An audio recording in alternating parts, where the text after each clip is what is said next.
Welcome back students. आज इस video में हम पढ़ने वाले हैं 8051 UART के बारे में, जो कि सीरियल कम्युनिकेशन होता है। वीडियो स्टार्ट करने से पहले मैं आपसे रिक्वेस्ट करना चाहूँगा कि आप इस चैनल को सब्सक्राइब कर लें, वीडियो ज़्यादा से ज़्यादा अपने फ्रेंड्स के साथ, क्लासमेट्स के साथ शेयर करें, और आपका कोई भी डाउट हो स्टूडेंट्स, बिल्कुल बेझिझक आपने कमेंट सेक्शन में पूछ लेना है। मैं बिल्कुल free of cost in shortest period of time आपका डाउट क्लियर करूँगा। UART बहुत ही इम्पोर्टेंट टॉपिक है। किसी भी माइक्रो कंट्रोलर में आप पढ़ते हैं तो हम बेसिक कवर कर लेंगे 8051 का, और आगे जो हमारा प्रोग्रामिंग की सीरीज स्टार्ट होने वाली है 8051 प्रोग्रामिंग की, उसमें भी मैं आपको बताऊंगा कि कैसे यूज़ करना है UART का सीरियल कम्युनिकेशन। आप किसी एक्सटर्नल डिवाइस को कैसे इंटरफेस करा सकते हैं 8051 के साथ। तो स्टार्ट करते हैं वीडियो को। तो बेसिकली जो UART होता है उसमें सीरियल कम्युनिकेशन होता है और पैरेलल कम्युनिकेशन होता है। तो 8051 में हम सीरियल कम्युनिकेशन की बात करेंगे। सीरियल कम्युनिकेशन में क्या होता है, जैसे हमारा 8051 का आर्किटेक्चर 8 बिट का है, तो 8 बिट ही डाटा वो प्रोसेस कर सकता है, तो 8 बिट सिंगल उसमें जाएगा। तो सीरियल कम्युनिकेशन में क्या होता है कि 8 बिट एक साथ जाता है। जैसे मैं 8 उसकी बिट्स लेता हूँ, इसको मैं 8 बिट्स में डिवाइड करता हूँ, 1 2 6 7, ठीक है। तो ये 8 बिट्स में डिवाइड हो गया। अब क्या होगा, ये 0th बिट है, ये 7th बिट है, तो ये एक टोटल बाइट जाएगी इसमें, जिसमें 8 बिट ऑफ डेटा होगा, एक साथ जाएगा। इसमें हम कुछ भी ले सकते हैं, 0 1 बाइनरी डाटा है।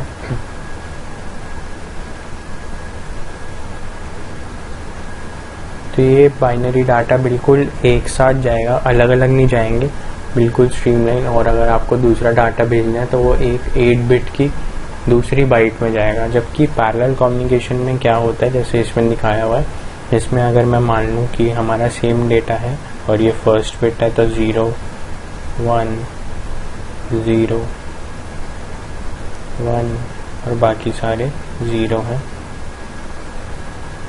ठीक है। तो पैरेलल में फ़ायदा क्या होता है, पैरेलल में आपका टाइम बहुत सेव हो जाता है, क्योंकि आपकी साइमल्टेनियसली 8 की 8 बिट्स जा रही हैं, जबकि सीरियल में क्या हो रहा है, एक एक करके 8 बिट जा रही है। मतलब आप मान लीजिए, एक एग्जांपल मैं अगर लूँ, 1 बिट को जाने में 1 सेकेंड का समय लगता है, तो अगर सीरियल कम्युनिकेशन की बात करें तो 8 सेकेंड्स का टाइम लगेगा, और अगर पैरेलल कम्युनिकेशन की बात करें तो 1 सेकेंड ही लगेगा, क्योंकि 8 बिट साइमल्टेनियसली चली जाएंगी। तो ये एडवांटेज होता है पैरेलल कम्युनिकेशन की मैं बात करूं। पर सीरियल कम्युनिकेशन ज़्यादातर वाइडली यूज़ होता है, क्योंकि इसकी और एडवांटेजेस हैं ओवर पैरेलल कम्युनिकेशन की। साइज़ बढ़ जाता है पैरेलल कम्युनिकेशन में, आपकी कॉस्ट बढ़ जाती है, क्योंकि आपको हर उसको कनेक्ट करना पड़ता है। तो ये सारी चीज़ें हैं, बसेस की कॉस्ट होती है और इंटरफेसिंग की कॉस्ट होती है, तो ये सारी चीज़ें हैं, ठीक है। तो इसलिए सीरियल कम्युनिकेशन ज़्यादा यूज़ होता है। तो अब आगे बढ़ लेते हैं। हाँ, तो इसमें यही लिखा हुआ है कि serial communication means transfer data bit by bit serially at a time, whereas in parallel communication वो सारी एक ही साथ जा सकती हैं। डेटा लाइंस पर डिपेंड करता है वो, जैसे हमने पढ़ा था, सेपरेट डेटा लाइंस होती हैं, 8 डेटा लाइंस होती हैं, तो वही सब बता रखा है। अब 2 मेथड है सीरियल कम्युनिकेशन के, सिंक्रोनस कम्युनिकेशन और एसिंक्रोनस कम्युनिकेशन। सिंक्रोनस कम्युनिकेशन में क्या होता है, transfer of bulk data in frame structure eight a time. मतलब इसमें बहुत सारा हम डेटा एक बार में भेज सकते हैं। सिंक्रोनस क्योंकि इसमें क्या होता है, इसमें थोड़ा सा क्लॉक का कॉन्सेप्ट आ जाता है, कि जब आप डेटा भेज रहे हैं और जब आप माइक्रो कंट्रोलर में जा रहे हो डेटा, तो दोनों में सिंक्रोनाइजेशन है। क्लॉक जो है आपकी वो सिंक्रोनाइज्ड है, तो उसमें क्या होता है कि डेटा वो करने की, मैच करने की ज़रूरत नहीं पड़ती। जैसे हम भेजें, ये हमारा डेटा है T के नाम से जो हमने ट्रांसफ़र किया, और ये है R डेटा हमारा जो रिसीव हुआ है बाय माइक्रो कंट्रोलर, ठीक है। तो अगर इसमें हम मान के चलते हैं कि अभी हम सिंक्रोनस कम्युनिकेशन कर रहे हैं, ठीक है, तो हम ट्रांसफ़र करेंगे, हमने ये वाली क्लॉक पल्स भेजी और यही हमारे पास रिसीव हो गई। तो हमें ये थोड़ा सा गलत हो गया, पर आप इसे एज्यूम करके चलें कि ये सेम उसमें है। तो इसमें क्या हो रहा है, हमें क्लॉक की ज़रूरत नहीं पड़ रही, क्योंकि हमारा सेम उसमें आ रहा है, अपना क्लॉक पीरियड कह लीजिए या टी स्टेट कह लीजिए, ये उसमें आ रहा है, बिल्कुल स्ट्रीमलाइन होके आ रहा है। पर अगर हम एसिंक्रोनस की बात करें तो उसमें क्लॉक नहीं होती है, तो उसमें बार बार हमें डेटा चेक करना पड़ता है कि ये सिंक्रोनाइज्ड है या नहीं सिंक्रोनाइज्ड है। बहुत सारा हमने डेटा भेज दिया, अभी तो मैंने आपको 3 उसका ही बताया, पर बल्क्स ऑफ डेटा होता है, हजारों क्लॉक पल्सेस में आपका डेटा ट्रांसफर होता है।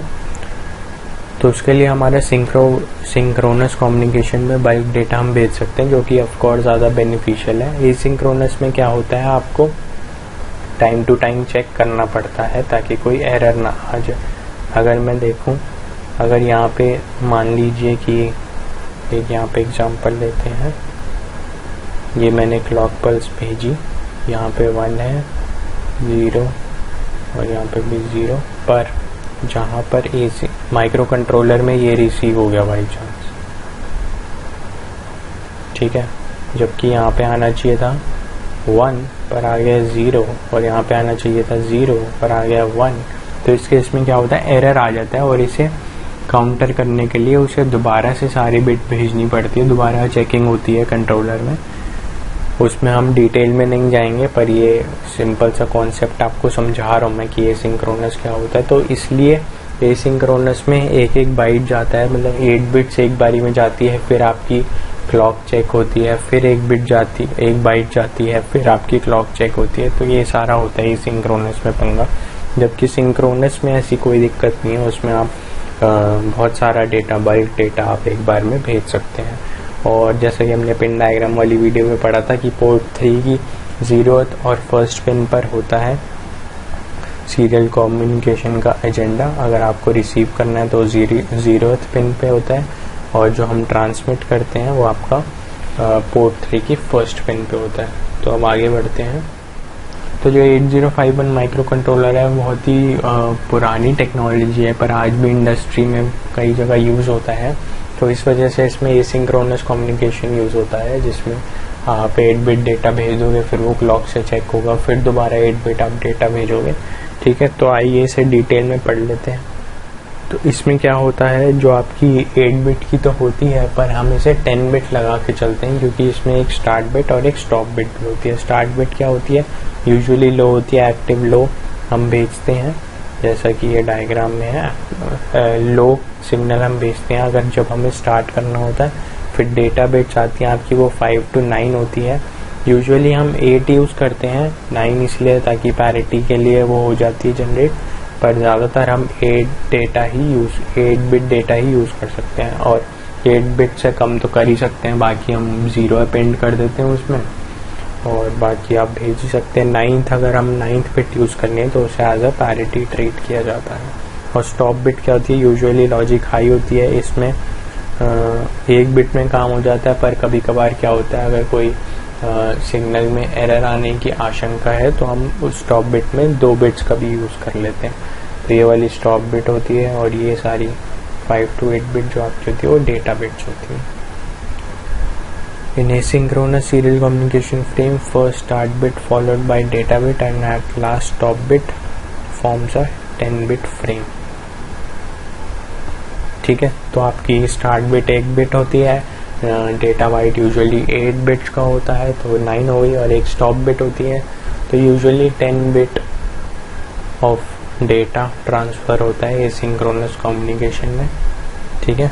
तो ये था basic frame structure of asynchronous communication. Basic concept आपको समझ आ गया हुआ है एसिंक्रोनस कम्युनिकेशन का क्या है। अब आने वाली वीडियोस में हम इनके रजिस्टर्स के बारे में बात करेंगे, जो 8051 के रजिस्टर्स रिस्पॉन्सिबल होते हैं इनको सेट करने में, इनका मोड सेलेक्ट करने में वगैरह वगैरह, वो हम आने वाली वीडियोस में बात करेंगे। So thank you students for watching this video. Subscribe button ज़रूर क्लिक कर देना और बेल आइकन को भी दबा देना। मिलते हैं आपसे अगली वीडियो में।